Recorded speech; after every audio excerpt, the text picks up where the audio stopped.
I do not like the cone of shame. But first, Five God on the beat.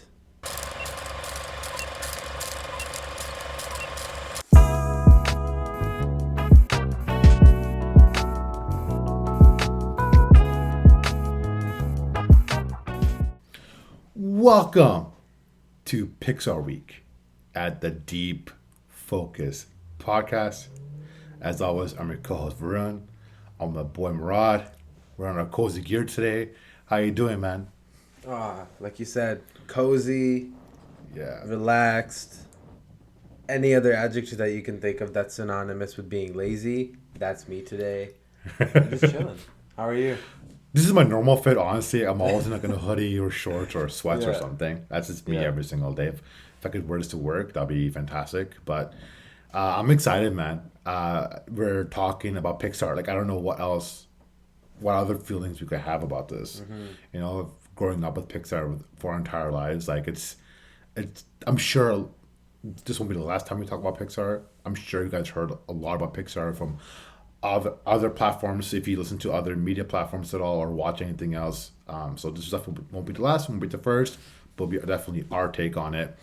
On today's episode, we're going to talk about a little bit about Pixar's history, talk about some of the short films that's come out from Pixar, some of the films that we don't talk about really at all. And then we have some other great stuff for throughout the week. But first, Murad, as always, as I mentioned last week, that I'm gonna start doing themes for Yeah. our podcast when it comes to these quotes I do at the beginning of the episode. hmm When I think of this quote, I think of the same person or the same movie every single time. Can Think you of can you refresh my memory? What was that quote again? Something about a cone. I do not like the cone of shame. Okay. So if I'm thinking cone of shame, it's either ice cream and there's not really been any movies about ice cream, and I'm thinking pets, right? Because the dog cone. Yeah. Is it from The Secret Life of Pets? Well, that's not a Pixar movie, so that's a fail already. I don't know. I don't know what other dog movies there are where they. Doug from Up. Come on, man. Oh. Come on. I don't know why I I, didn't. I don't know why I didn't register that. yeah, like It's been. I don't think I've seen Up since the first time I watched it. really. Yeah, I got too sad. I think it's only sad for the first 10 minutes. I don't I think it's know. really a sad I know. movie. I kind of But think it's overrated, but Oh wow. um, that, I don't think it's but that, overrated. People go for Varun, not me. Attack him. yeah. But I don't know. I watched it and I got so sad within the first 10 minutes that I was like, and then I watched the rest of the movie and I was like, I can't go through that again. I can't, because they're so cute and then one of them just dies. It's not a spoiler. It's Oh, been out for I like so many years. when the up come out like the mid 2010s. Yeah, so it's not I definitely not a spoiler. yeah. Or even mid I 2000s even, not even 2010s. no, 2009. 2009. Yeah, Okay. it's been 12 years. If you haven't If seen it it, watch it. if you haven't, what are you doing? Listen to this podcast. I'd rather you pause and stop and then watch it and come back. Just But losing. yeah, You're just telling people not to listen, man. Listen to this and then watch it. well, no, this will like the Pixar movies we will be talking about will be filled with spoilers. So please, like, Oh watch yeah, okay them. then. Maybe We do watch it. appreciate that. We do appreciate the listeners and the fans and follows, of course. But as always, you can listen to us on any audio platform. I hope like we got Spotify, we are on Google Podcasts, Apple Podcasts, Anchor. If you are a visual person, we do have a YouTube channel at the Deep Focus Podcast. We are also on Instagram, Twitter at the Deep Focus Pod.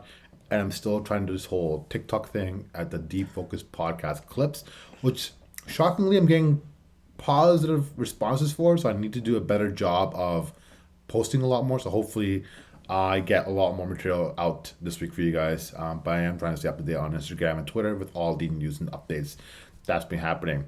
So for Pixar Week, as we announced on social media already, that we will be doing 3 episodes this week. The 3 episodes, again, today will be about just Pixar in general, our feelings and thoughts of Pixar what it meant to us growing up, and talking about, and kudos to Murad for talking about this. No one talks about the Pixar shorts, whether it's the Disney Plus originals, whether it's the Spark shorts, or just the shorts that we get before every Pixar movie. Mm-hmm.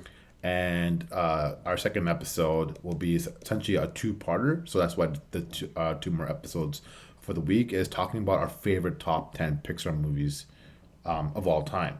Again, favorite top 10, not our best 10, not at the overall quality to best 10. Like, it's just our favorite top 10 of Pixar movies. So very excited because I know there will be a lot of controversy with my list at least.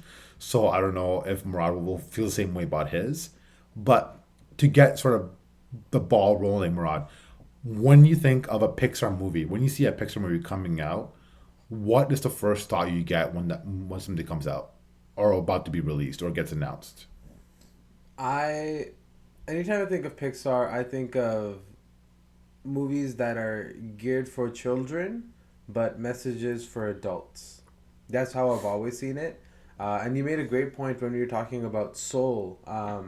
That when we watched those movies as a kid, like if you think of like Toy Story, right? Toy Story was obviously made for children. The story was also kind of for children, and then those same children who watched that are now watching Soul, and then the message is still very similar, but it now has to do with an adult finding their way and finding their purpose and helping someone else find their purpose. Because we watched them as kids, and now we are also having kids, so it's sort of like this. It's sort of like a cycle, and that's what I'm starting to think of now. But before, I just thought, hey, high budget animation at its best, So Well, absolutely. It's I don't think is a hot take when I say animation is like harder to produce and to create over a live action. Live action is definitely more work for the actors themselves, but when it comes to the live action, the behind the scenes work is insane. The amount of work they put into it. And for everyone who's thinking, I'm sorry, wondering what point I made about Soul, I made this point a few episodes ago, was that, and my first thought coming away from this movie before I get into that point about Soul, but is that how is this movie going to hurt me now? Right? Like, what's going to make me sad? What is the life lesson I'm going to get from this movie walking away from this? And I say that because, and I saw this theme in the shorts too, is that as we're growing up, the I don't think the movies are geared for kids anymore. And no. that's my part of that's my take with Souls. I don't think the movies are geared for the kids anymore. I think the animation part of it is to make us feel like kids again, and to have all these movies, these films, these shorts to grow up with us is amazing of the work they put into it and the audience they bring in. Because kids will watch shorts. Watch the shorts. Kids will watch Soul. Kids will watch Toy Story and everything like that. But the message does get deeper and sometimes a little darker, but not like in a way it's not a typical dark movie. Like, there's real life scenarios in here, and it's watching all these shorts again. It brought me back. Like, wow, like watching the first short I was watching today. It was Your Friend Rat, right, which we'll talk about later. But then my favorite short is Out. If you guys haven't seen Out, the short Out, like, that is phenomenal.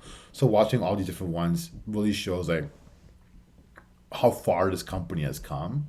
Like, people don't realize Pixar started. So actually started in 1979, right? It doesn't feel like that. It started in the late 70s, and it wasn't always. It's obviously just this giant, right? Like companies like Apple, there's all these companies. They weren't a giant when they No, first came yeah, out. no Like, one starts off as a giant, right? no, exactly. So they were a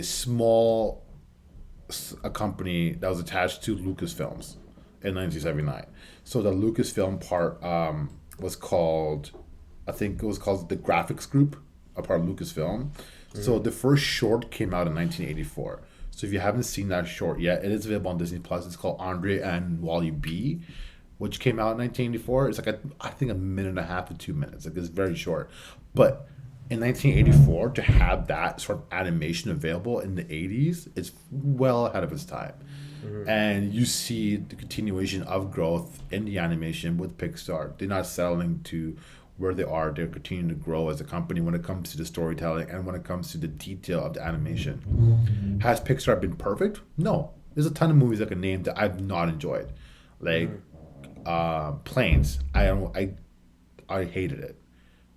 Cars I like, but the sequels I didn't need that in my life. Like, I didn't care for it. I got it. I understood why it was there, but I to me it felt like more of a money grab than anything else. Yeah, it totally But then was. there's been, But yeah, I get it. but they've had like Pixar's had 23. Pixar has 23 Academy wins.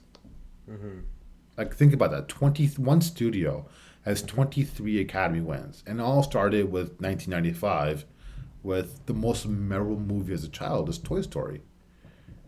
And something about, for me growing up, having growing up, I loved animations in live actions. So I grew up loving Roger's Rabbit. I grew up Oh, loving okay. Space Jam because as a child, I'm like, oh, is this possible? It's possible. Yeah. Right? Is this possible? This is cool. Like, I've always wanted, like, who didn't imagine themselves in these child TV shows? Whether you grew up watching Power Rangers or grew up watching Looney Tunes or and the Mickey Mouse stuff, like, who didn't imagine that? And to see it actually filmed right in front of you and just to watch that, it's amazing. And it's just came so far. Like, I could go on, but more like anything off of that. I mean, I can't tell you how many times I tried looking for rabbit holes in the ground because I wanted to see Bugs Bunny. Um, I mean, yeah, as a kid, you're so full of hope and wonder, and I thought my toys would come to life when I left the room, so I tried to I did the same thing, where I would leave the room and I would come in really fast to see if any of them started moving, and none of my stuffed animals came to life, so I was like, whatever, this is kind of whack. But yeah, I mean, and it brings you back, like you said, those movies. It brings you back to a place of innocence, and then you can watch those movies and learn a life lesson that you can walk away from thinking, "Oh, I need to change my life." And Pixar's so good at that, and I'm really glad that it exists, and I'm really glad that kids now can rewatch those same movies that we did and then learn their own lessons from it. Learn the same lessons that we did when we watched Toy Story. Learn the same lessons that we did when, let's say, we watched Up or whatever, right? So yeah, I'm excited. I was really really excited for this episode because of how good it is. So and how good Pixar is. So I'm yeah. Let's get going, man. And well, I think the misconception of Pixar is that no, is the Pixar Disney is always done well together. Disney wasn't involved with Pixar until the mid 2000s, Right. right? So it was Steve Jobs actually, who's a main shareholder of Pixar. So like I said, like it started in 1979, and it became its own sort of after 1979, and then 1986 it was, I believe, where it became its own sort of spin-off corporation of Lucasfilms, and that's where sort of Pixar was really born, with massive founding from Steve Jobs, who was the biggest shareholder of Pixar at this time. And then in 2006, Disney comes in, and do you actually do want to take a wild guess how much Disney spent on Pixar? This would have been what year was it? 2006. 2006. Okay, so I've $10 billion. 7.4. Okay, cool. Yeah, that was Seven sort of point like seven yeah. seven seven $7.4 billion. Yeah. But the company started in 1979. So, and if the first feature film in 1995. Since 1995, they've brought out 23 movies. So 26 years, 23 movies they've come out with. And from there, like I said, I mentioned already, like they've had 10 Golden Globe wins, 23 Best Academy Award wins, including 11 for Best Animation, including two movies that were actually nominated for Best Picture.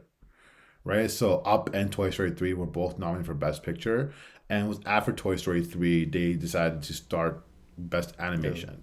Just Yeah. because really it's It what they truly should have deserves won. its own. Yeah. It should have won, right? I don't think it deserves its own category. Like, I'm glad it did, but again, we talked about this before. There's no like Yeah. best comedy. There isn't, like, you know what I mean. Yeah. And it even won 11 Grammys. Like, I know, like I've been very open about how Grammys, how trash it is, and I think is the worst show ever created.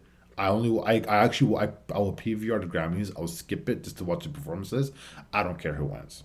It really doesn't make a difference to me because That's you could be a fair. rapper with like, you know what I mean? Like I'm sure everyone's favorite rapper doesn't have any Grammys, right? So who cares, Hmm. right?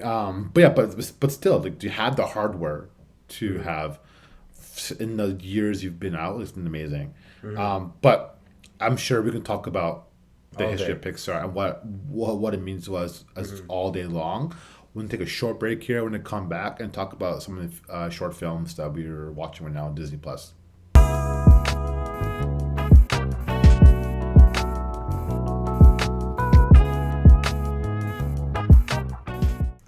Welcome back, listeners. As we talked about before the break, Varun and I watched a bunch of Pixar short films. We were emotional, and well, I was emotional. I'm not sure about him. Yeah, yeah. Okay. Also, I want to make that So, clear. so, uh, the reason I want to talk about Pixar short films is because, yeah, I know they get love from the people who are obsessed with Pixar, and I know they get love from people who like short films, but I feel like they don't deserve it. Sorry, I feel like they deserve a lot more recognition than they get, and Can I cut you off for yeah, a moment? yeah. I don't think they get enough love. Period. Even if you're a Pixar fan, because I think we love these shorts when we watch these Pixar movies in the movie theaters and they come up and we're obsessed. But I don't remember anybody buying a Pixar DVD, including myself, and going in the extras and watching the shorts until Disney Plus became a thing. That's fair. So I think that's more the case. Like, how often did you watch Pixar shorts before having all this massive library on Disney Plus? None. Right? No, Yeah, right? Exactly. yeah. Right? Once we had this and we're waiting for more new content to come out, I think between Pixar movies and between the Marvel shows, uh, Disney Plus, the streaming app, has made it very possible to watch all these shorts, having access to them. But sorry to cut you off. Continue. No, no, no. That's a very good point. That's one of the main reasons why I wanted to bring it up is because I honestly didn't even know Pixar shorts were on Disney Plus until I went to the actual Pixar section while doing research for this episode. And yeah, I mean, I'm so glad that we watched them. I'm so glad that I watched them because I was obsessed with them. We only originally had a plan to watch a few, and I just kept going because they're just so good. So, in particular, we're gonna be talking about Bow, The Blue Umbrella, Day and Night, Burrow, Auntie Edna, and Your Friend the Rat. I chose these because I feel like there's enough of a story on their own, but a couple of them also relate to Pixar movies that already came out. So I'll start us off if you don't mind, because I wanted to talk about Burrow, which is the newest one.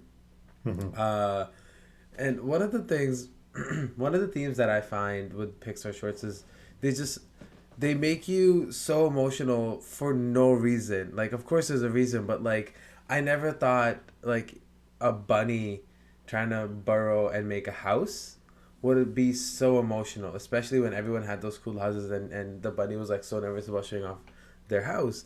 I was all in for that, you know. And I was emotional, and the animation for that one was very very different than a lot of the other ones. It was more two-dimensional, more like hand drawn. So I thought a lot of that was really fascinating. What about you?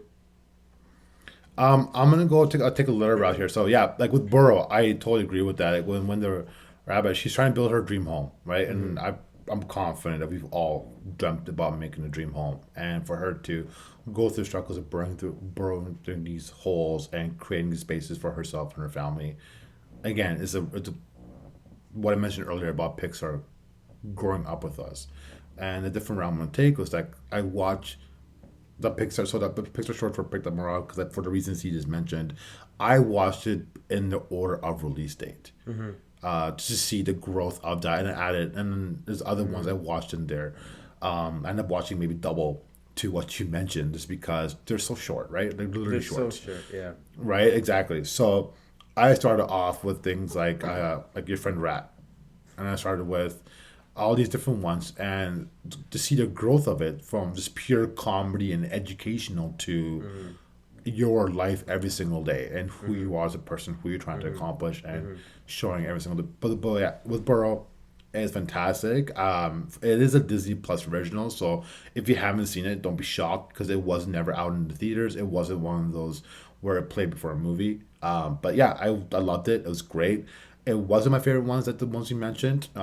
It didn't hit me as it might have affected Right. you or Yeah. some Yeah. other people, Yeah. but it was definitely all Pixar shorts are worth the watch. Yeah. But They're like to 7 minutes. Everyone's got not 7 minutes. not even right, like it's Yeah. very short, and it's if you're trying to relate yourself to like the struggles of trying creating a home, it needs to worth the watch. It does hit that part of the brain, that part of the heartstrings with you. So definitely a good watch. Yeah.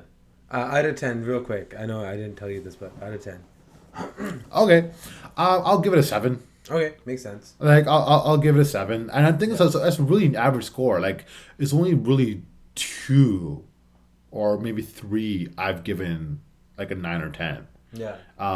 But everything else is roughly about the 6 to 7 marks because like with the shorts, it's very hard to grade them just because you're not attached to with them long enough, and for to get the higher grade, like how can you sink me in for 7 minutes and 6 minutes without the character development? Like honestly, the beginning of Up, like the beginning of Up could be its own short. It really could have, right? I think Like, it also is like what Disney just it does. put It, out does- as it does have a short also, but that part I'm saying like that if you cut that part out of the movie, that could easily been a short. Yeah, like so it was great. I liked it. I really enjoyed it. Bow is the one that stuck out to me the most out of all of them. But what is your what was your score for Burrow before you move I forward? would agree with you. 7 out Okay. of 10. Yeah, yeah. Okay. Oh my God. So Bow? Bao. So Bao. A quick recap. So it's about this Chinese Canadian woman, and looks like she's making dumplings for the morning, for her husband, for herself, and right off the bat, you can sort of see her being alone and feeling depressed, and in a way, we could sort of see the struggles of what an immigrant parent is going through with their child growing up in North American society and Western society and the struggles there could be. So it clearly felt like she was missing something in her life, and without giving too much weight for these shorts, like it's you see the struggle with that. The part with the whole dumpling, for me, that really didn't make too much sense to me. But at the same time, you knew where the story was going, Yeah. and you knew what the purpose was. Yeah. The first minute or 2 minutes, I felt like, okay, where is this going? What's the timeline? Like, it doesn't make Yeah. like I know she's alone. I know she's trying to fulfill that void, but how is she trying to do that?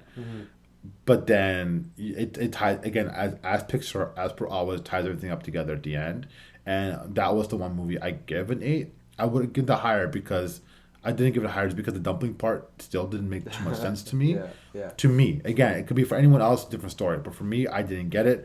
But I got everything else about it. I got the point of the story, and that's why I gave it an 8.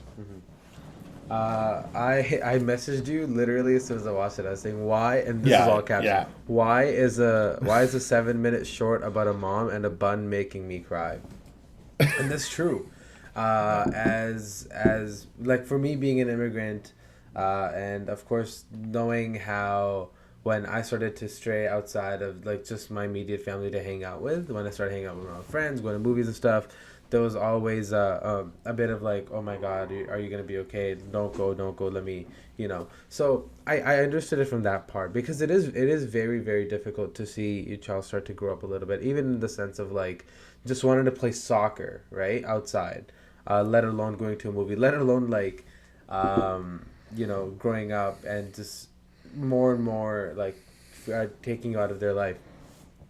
So it was. I would give it a 8.5. I would even give it a 9 because for 7 minutes, they were able to tell a full cohesive narrative story from start to end. Yeah, the personification Yeah. of a bun is kind of or a dumpling. Sorry, is kind of weird. But for like 7 minutes to tell a cohesive story like that, and to capture me from the as soon as the dumpling started walking, I was like, wait a minute. So to capture me from right there, that's why I would give it a 8.5, 9 out of 10. Yeah, again, like that's why I said I get if people Yeah. give it a higher mark or felt stronger about that, maybe felt more attachment to it. Hmm. It could be a cultural thing where like having that making those dumplings at home because I know it's always been sort of I've seen some movies and sort of shows where like handing down that skill set and you see that at the end of the show where Hmm. she's teaching someone else how to make these dumplings. You can tell it's like a family tradition, so I can see Hmm. that part and why people Hmm. are attached to that. Which one do you want to talk about next? Uh, I didn't really look up the order, but the next one that I watched was the Blue Umbrella. Yeah. And they personify things, and I'm sorry if you haven't seen the Blue Umbrella. It's essentially a Yeah. world where like people are of course animated and they're sentient, but also things like street signs and like sewer gutters and umbrellas are also personified. They don't talk, they have emotions, they and you can see it.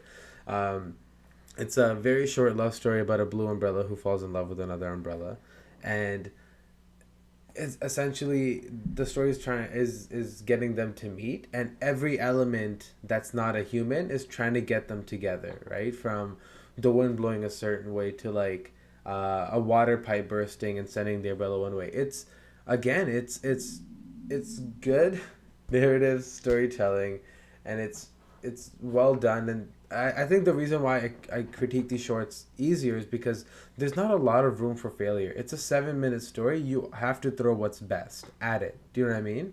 So that is kind of cynical. So I would give this one more of like a 7.5 out of 10, maybe 7.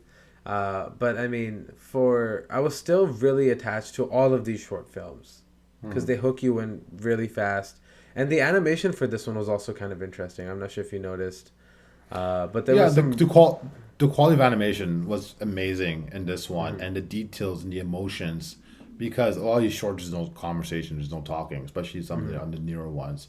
Mhm. Um, I give it 6 out of 10 myself, Mhm. and all like the storytelling and stuff, it was fine. Mhm. Like it felt like another love story, Yeah, right? And both that's all really. umbrellas, dude. But I'm gonna give this part away. But like, Sure. was it with the umbrellas, or were the umbrellas a part of the humans? You know what I mean? Because the humans, like, you know what I mean? Like, is the umbrella expressing what the humans are feeling? I Are we think. sure the umbrella is checking out the red umbrella, or do we know if the guy was checking out the girl?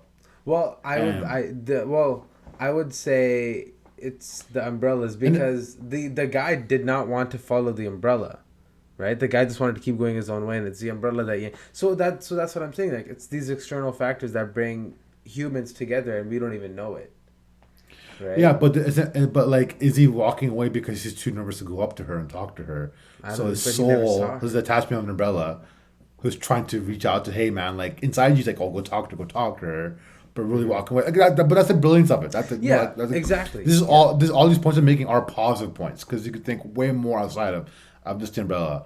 I'll take one more. I'll give it 6.5. I'll give it a little nicer. Yes. Thinking about it out loud, but 6.5 only because Yeah. again it's not a love story. Like I don't, that's fine by me. That's great, but I think that storytelling part of it, like with Pixar, the brilliance of it, like it attracts all audiences, and this one I Hmm. don't think attracts all audiences, and that's why Hmm. Yeah. the Yeah. mark was a little on the lower side. Uh, your friend the rat. I'm only gonna bring this up right now because I know it is one of the ones you mentioned, but Ratatouille. I'm just getting hungry just thinking about that movie. That movie is fantastic, but Hmm. that short, your So friend the good. rat, it's a very educational short. I really that's what it is at the end of the day. Again, it's part of the growth of Pixar and Pixar shorts where just this short at this point does not really hit the feels quite yet. It's more for entertainment value and for just telling another story. Really, at the end of the day, like Mike's new car from Monsters Inc. I know it's not Hmm. what we're talking about, but it's really just two buddies were checking out Mike's new car, Hmm. and that's really it. A lot of goofy antics are getting into. That's really all it is, like a 7 minute version Hmm. of that. Hmm. So your friend the rat is really just educating us on the history of rats. Which a I couple cool loved facts in it. there. Yeah. Which a couple cool facts in there. Yeah. Again, not knocking what it was about. As I learned something. I learned Hmm. that they eat like 10% of their own body weight. I learned so many amazing things about it, Hmm. with the history of the plague and how rats tried to come into Canada to Alberta, which is pretty Yeah. amazing, and they got stopped by Yeah. like, you know what I mean. So it's pretty amazing. Yeah, there's I have a few friends in Alberta. They said that there's no rats in Alberta. It's just not a thing. But then here we have them in on the East Coast, so but they're just not in Alberta, which is cool. I graduated with my BA in history, and this Was is it a humble? Was it a humble break, bro? yeah, humble brag. Just, but like it's relatable because I'm not just saying like, hey, oh, I got a BA, but like it's like it really because it's history being told by rats. I think it's awesome because I didn't know that the bubonic plague was not caused by the rat. I didn't know it was fleas. I thought it was rats themselves. So you know what, Pixar, thank you for bridging that gap in my knowledge. I appreciate it. I thought this one was so much fun to watch because it was like Lin-Manuel Miranda doing anything with Pixar. That's what it felt like. But before Lin-Manuel Miranda was a thing, I would give this like a solid 7.5 out of 10, mainly because I like the history aspect of it. And at the very end, when they had the disclaimer, like what a good way for Pixar to not take themselves too seriously, Yeah. right? Yeah. So one Yeah, of the, so you know absolutely. what? Sorry, I'm moving that up to an 8 because that very end part I was hooked because I was like, what is going on? And it was brilliant. Fair. Yeah. Same mark. Again, like I said before, like all these marks will be very, very similar. Like I feel the same way walking from all of it. Like it's very hard for me to be fully synced in and like fully invested in a 6 7 minute mark. But like you already mentioned, they throw everything they can in those 7 minutes. So you're getting the best of the best of what they have in the storytelling. I think the next one we're talking about is it's antiedna Mm-hmm. from Monsters And Inc. yeah, Not Monsters Inc. Sorry, but Wow, Incredibles. Incredibles. The Incredibles. Yeah. Yeah. Again, it's another one where you can tell the growth of Pixar is coming up. It's more of just a fun time than anything else. Where Edna is, I'm blanking on the baby's name. Jack. Jack Jack. How can I forget that? Essentially, Mr. Incredible drops Jack Jack off for Edna to babysit slash find like the perfect suit for her. And just because of Jack Jack has an immense amount of power, which you've seen in both Incredibles movie, it's that's really it. Like it's, again, going through antics. This really is an extension of what the movie was. Like they could have put that in the movie and And it either the would have been first the or second same. one, and it would have been the same thing. I'm saying this multiple times in an episode, but again, that's not a knock. That's in a positive way because it's pure entertainment, and I think that's the theme with the Pixar. You're getting something different every single time. You're either getting a fun time, you might learn something, you it might hit the heartstrings a little bit. It might have you think a little bit, like with Earth 22, which was a short from Soul. You might like just be in awe, like Lava is my favorite short. Well, if Lava and Out are my two favorite shorts. If you haven't seen Lava, watch it and tell me that song that's in that short doesn't get stuck in your head. I haven't seen. Because I was really interested in like because the cover looked really fun. I think Lava came out right before. I think it's a short for Inside Out. Oh. No, it wasn't. I can't. Okay, now I can't remember. I'll But I look it can't up, I'll remember. look it up. But I remember watching Lava and watching the movie and like whatever movie was playing right afterwards, and I remember just like humming that Lava song the entire time afterwards. That's also a love story, which is funny because I knocked the other one for being a typical love story, but this one was so different, so unique, and I just you can tell the history behind it, and I thought beautifully animated, and was one of my favorites. Out really, what I loved about Out. Have you seen Out? Out again, obviously on Disney Plus. I can't remember if it's Disney Plus original or not, but without, it's about this individual who's in a relationship with another man, and has been struggling to come out to his parents. But the way they did it and the way they paint the picture were morale where you and I could never understand. Like I don't know how difficult it is to come out to someone. I have no idea, right? Have I kept secrets and have been struggling to be honest about certain things? Sure, who hasn't? Yeah. Have I been struggling to share a news or something with someone? Of course, but sharing bad news or something you screwed up compared to a life altering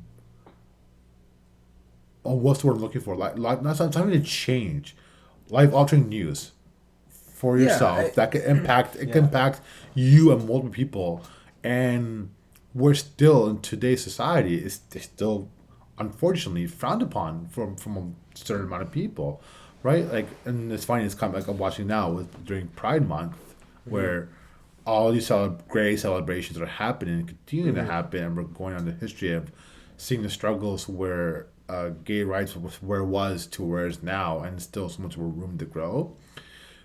That scene that got to me the most. So Is in it? this Can I short, guess? the dog.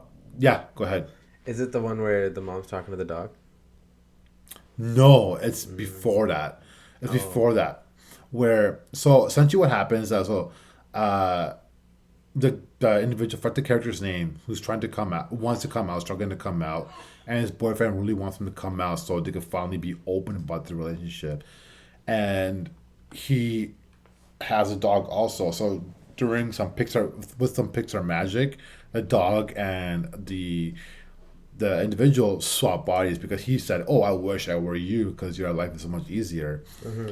And then it happened, right? Like, and they ended up swapping bodies, but now not just swap bodies, he can't hide any evidence now of hiding his sexual orientation and hide his relationship. Like, he's struggling now. He can't just hide the pictures or anything. Mm-hmm. And now, with his mom sort of helping him around the house to put packing together because they're about to move, or anything else, she is about to find a picture of them, holding each other Yeah. and showing their relationship. And as a dog, he bit her arm. Mm-hmm. Mm. And that's what stood out to me the most. That they're so scared to tell Oh this yeah. secret, so scared that as an animal, they'd rather bite their own mom Mm-hmm. than to share that secret. Right. That paints a little bit of a picture of what it felt like to come out, because they rather bring they don't want to hurt anyone, but they rather sort Yeah. of bring harm to that maybe to disappoint them.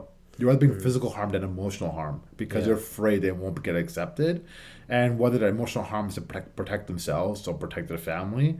It really got to me, and I'm doing a really poor job sharing the stories. I do recommend for everyone to watch it. Mm-hmm. It is fantastic. And that's a 10 out of 10 for me all the way through, 10 because out of 10. it shares everything with you. Yeah. One of the one of the things I just wanted to backtrack. So you said you don't know. So Greg is the guy There you go. Yeah. who is in a relationship with Manuel, and Greg has a dog named Jim. Those are the three characters, and then everyone else is his mom, whatever. Yeah, it's for I think that was like 6 minutes or something, and then it was like a minute like long credit, but for that long, and I totally get what you mean about like when he would cause their physical harm more than emotional harm, because physical harm, it heals up and it's done, right? Emotional harm is what sticks with you. So I never even thought of it that way, and that's a beautiful way of thinking about it. Is it's so not beautiful in the sense that like it's good, but like it that's how hard it is for people to express their truth to the people that they love, because the fear of not being accepted is so much worse. Yeah. And like you said, during Pride Month, it's such an incredible, powerful thing to watch. I was gonna bring this up because I didn't know you'd watched it because I didn't include it in my list, but I'm really Hmm. glad that you did because it is a fantastic movie, 10 out of 10. Um, yeah, everyone wants to be accepted and everyone wants to feel like Yeah. they're loved from the people that they love, and so And what better way? of course being a Pixar like short, like it obviously ends in a happy note. Yeah, Like yeah, the father, mother, like the yeah, couple, like all like having good time, having barbecue yeah. together. That's not always the case, of course. Hmm. Um, But but they acknowledge that it can it be the doesn't case. change. Yeah, Yeah, of course, yeah, yeah. yes, absolutely. And it's encouraging to in hopes to bring confidence into people to be Mm-hmm. truthful about themselves. Mm-hmm. We're getting more and more of that, and I hope it continues that way. Mm-hmm. Yeah, Yeah, man. the last short before we take a break for hot or not, I wanted to talk about was Day and Night. Did you get a chance to watch that? I did. That was a I fun enjoyed one. it. Yeah, it was I'm really like, fun. I had to watch it twice because I was humming Day and Night by Kid Cudi during that. I'm like, this is not gonna work. Let's try again.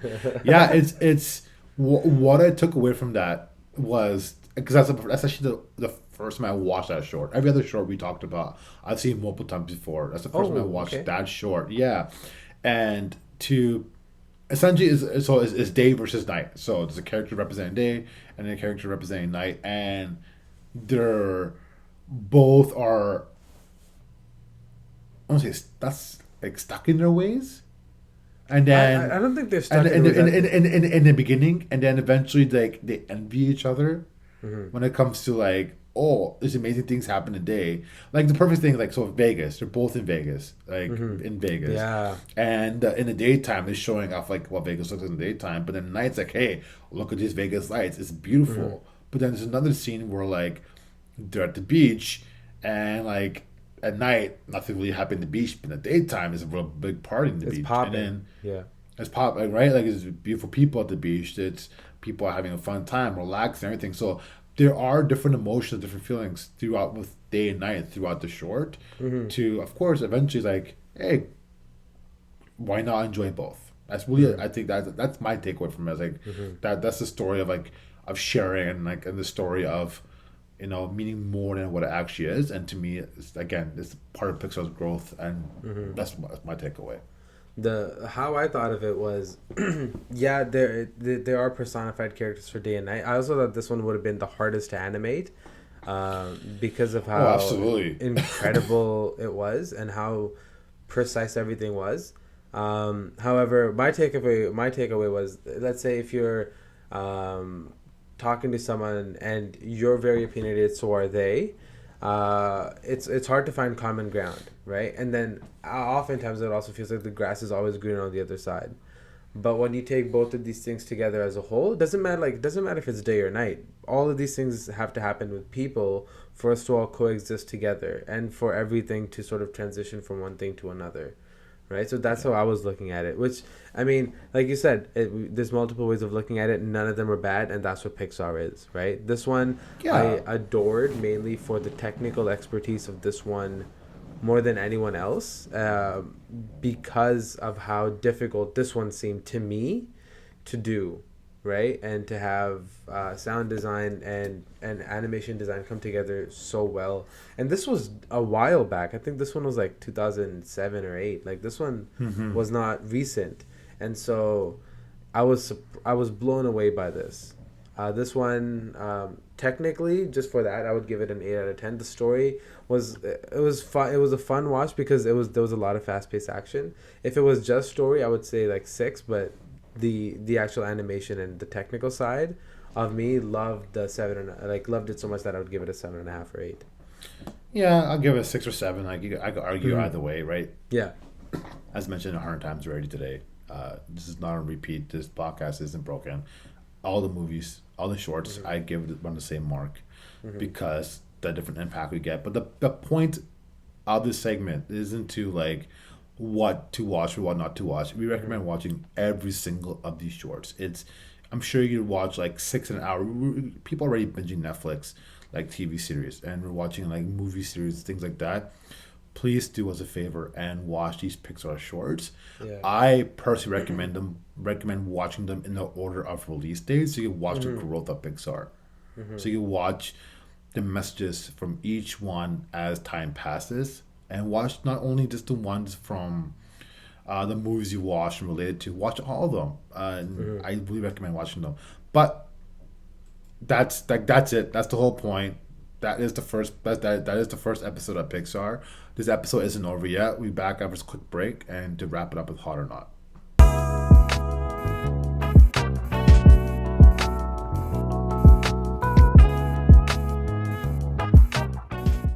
What up, y'all? We're back for Hot or Not. I don't know what the. I liked it. I liked it. What was that? It's good. Well, what up, y'all? What up? What's up? Just like our homies. Because you keep saying listeners, and we do have some people who do just watch. So I don't want to exclude anyone from our show. So I'm not like you. I like to include everyone. Oh, I'm the opposite. I like to keep people as far away as possible. Just create division in everyone. All right, guys. So I know it's a Pixar week, but we have to have our hard or not on a weekly basis. That doesn't change. And the first thing I want to talk about is the announcement of Ted, the TV series. Like I Hell yeah. posted, the prequel series that no one asked for. Seth MacFarlane is partnering up with Peacock to create this live action, so it will continue to be live action series. And I'm assuming for the Peacock streaming service. I don't know what that means for Canada, but Seth MacFarlane is produced and set to voice Ted again. I am completely out on this. I did enjoy the first. I did enjoy the first movie, and the second movie was okay. I don't know what they can do with this. Like I have no idea what they can do with this, but I don't have any interest what to do with this. Like it's gonna be like a full adult show with the cursing and everything. Is it gonna be just a stoner show? Like what is it gonna be? But whatever it is, I don't care. I'm totally out on this. What about you? Really? You seem I excited, so I'm like. assuming you're in. I'm excited. I'm excited, but I'm also cautious for the exact same reasons that you said because I don't know what story there'll be. It's supposed to be a prequel, right? And one of the Yeah, it's a prequel reasons, series. Yeah. so one of the things I have a problem with is prequels tell you how they got there. We already know how Ted got there, right? Like Yeah. Ted's prequel story was told within the first few minutes of Ted itself. I I do. I'm excited because I love Ted the character so much. He's so funny, and he's just like yeah, he's someone that's typically just from Boston, and that's how they talk, or so Seth MacFarlane says. But the fact that it's coming from a little stuffed teddy bear is the funniest thing to me. So I don't know. I like it because I would like to see that character more, but I don't know what story they'll be able to. I'm excited, so I would say I'm hot, but I feel like it could fizzle out really quick. You know what I mean? I also need to see Yeah. No. who else is cast in it. Because right now we only Yeah. know it's Seth MacFarlane, and I genuinely like Seth MacFarlane's a brilliant, very smart man, and I definitely do. I do respect him a lot. I never cared for the product he really come out with. Like I enjoyed Family Guy for a little bit in the beginning. I believe he was part of the team who did American Dad. I liked that for a little bit. I did all the stuff he's brought out. For me, I've lost interest in it really quickly, and I feel like this will be the case too. But what do you have next, man? I wanted to talk about the Jacinda Ardern movie. Do you know about this? Which movie? So the Prime Minister of New Zealand, Jacinda Ardern. Okay. There's Okay. so there's a movie that's cast Rose Byrne as her, and this is essentially her response to the Christchurch shootings that happened, where there was a shooting in a mosque in New Zealand, and the movie follows Jacinda's response, and her response was beautiful. Like she was able to outlaw the sale of assault rifles. I think within a week or a month. Like it was something very very fast, right? I do like the fact that this is being turned into a movie, but I also don't think this should be made into a movie. At least not yet. I'm not sure if there is a significant time frame for when this could be a thing. But it seems like another white savior narrative, and I feel like this is not the route to take for this movie. So I'm out on this. What do you think? I'm out. I don't think I've ever had Cool. back to back outs before. I did look back on our podcast. Yeah, I'm definitely out on this. However, I will watch this, and for one reason only. I do love Rose Byrne. I think she's one of the most versatile actors that we have. I when it comes to comedy, drama, horror, or whatever she's in, she's done it all, and I think she's done it all at the high level. So I will definitely give it a shot, but I'm out because when I do watch it, I will have an extremely low expectation for this. Yeah, yeah. But if it gets a good rating score, I'm sure it'll be an Oscar nomination too. For And what it sounds like, who that's knows? the thing. Like if this, why does the story need to be told? Like you could like do documentaries, right? But if this is just gonna be another white, this is the problem with it essentially, right? Like for me at least, if this is gonna be another white savior narrative of like here comes this white person who's like, oh, now we're gonna like start saving everybody, then like I'm out because like there's a lot of movies where that's case in point, and Hollywood loves it. Like look at La La Land. As much as I like La La Land, it's still a white savior narrative about a white man saving jazz, which essentially came from like black music, right? And so I'm glad you the can list finally admit goes. that. Yeah, yeah, of course. It's still a great movie. It's still really beautiful, but it does pander to, hey, there's a white guy trying to save jazz, and like instead of modernizing it, let's stick to like Herbie Hancock and Coltrane. So yeah, I'm out for this movie. I don't think I've ever been. I don't think I've really had an out to this extent. So damn, Rose. I mean, yeah, like you said, Rose Byrne could do an amazing job, but I won't watch it. My next one is a very quick one. It's the Jurassic World Dominion poster came out. It looks so hype, and I'm just so pumped for it. It's a beautiful animated poster. We have some stills released since then, but the poster does give an homage to the first Jurassic Park with the little mosquito thing that was in that sort of orange amber thing. And the trailer is about to come out, I believe, during Fast Nine's IMAX theatrical release, which means we'll get on YouTube also. But I'm so pumped to watch it. I'm so excited for the poster, and it sounds like it'll be 4 years after the case. I'm just pumped for this movie. I'm all in. Dinosaurs attacking the world. Let's go. So yeah, I'm in. I'm hot on this. What are you? Me too. I'm gonna admit something. I haven't seen the Jurassic World series. Yeah, I didn't know because I was weary of it. I like the originals a lot, and so I don't know how this one is gonna be. But you know what? Before this movie comes out, huh? Jurassic Park 3 was hot trash though. Like, you know, Yeah, you but like like that one, did you? no, but like. But are these better than it? I don't know, but I didn't want to really take it's why I didn't want to. Is it better? 100%. That's why I didn't want to watch Godfather 3 for the longest time, right? Yeah, so Jurassic World, the first one with the Chris Pratt series, that's the first, because this is when Chris Pratt was at sort of apex, because at that point you could have any action movie you wanted, because he just did Guardians of the Galaxy, you know, he got shit for that, and then he was an action hero in Jurassic World. Of course, no, it's just cheesy, it's corny, and in the typical modern type of movie where that kind of movie would be, is nothing will ever match the feeling of the first Jurassic Park, where if there was a mixture of fear, intensity, comedy, suspense, everything. That was like a modern day Jaws, and it'd be very hard to ever match that thrill again. But I did find the Jurassic World movie very entertaining, and I did like the sequel, not as much as the first Jurassic World, but I did like the sequel. But I do believe that these two movies have been more on the entertaining side. Definitely better than number Jurassic Park 3. Like way better than that. And arguably better than number Jurassic Park 2. Right? So like those other movies were okay. But the second Jurassic World, the last one that came out, it felt like more of a build up to this movie than really its own movie. So yeah, I'm definitely all in on that. Fair enough.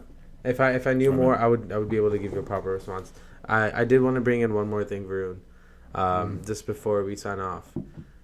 I know we've been talking about going back to the movie theaters, and now we officially have a date as of when we can go back. Do you know? For British Columbia, Canada, for everyone, not the world. Not the world. No. Yeah. Well, the world can't decide when we all go back. Our individual health authorities can. We can go back June 15th, which. Oh, I know. So are you just?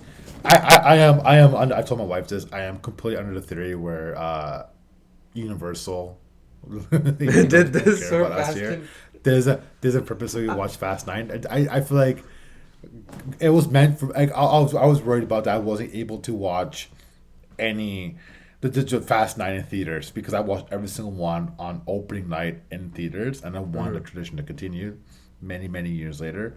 And by the way, Vin Diesel announced that there's 2 more Fast and Furious coming out, and that's the end of the saga. But I'm pumped because I'm gonna watch Fast 9 in the movie theaters. I'm so excited for that. I'm all in on that. I'm ready. I'm still have to reset my passwords for all my movie theater login screens. I'm already getting email from like Scene and Cineplex. Hey, you get bonus points if you come back to the theaters because we miss you. I'm like, yeah, you damn right you miss me because I spent like $20 for a popcorn to pop. But I'm gonna do it. I'm all in. You know what's funny? As soon as I saw this, I'm like, oh goodness! Before the 29th, Vern can still watch Fast 9 in theaters. Oh yeah, I was like, obviously I was gonna wait till Fast to watch it in theaters anyways. Yeah. Regardless, which surpassed 250 million globally. So before it hit North America, Fast 9 hit 250 million globally. That is insane. Absolutely insane, but very excited to watch it in theaters. But with that, guys, we are signing off.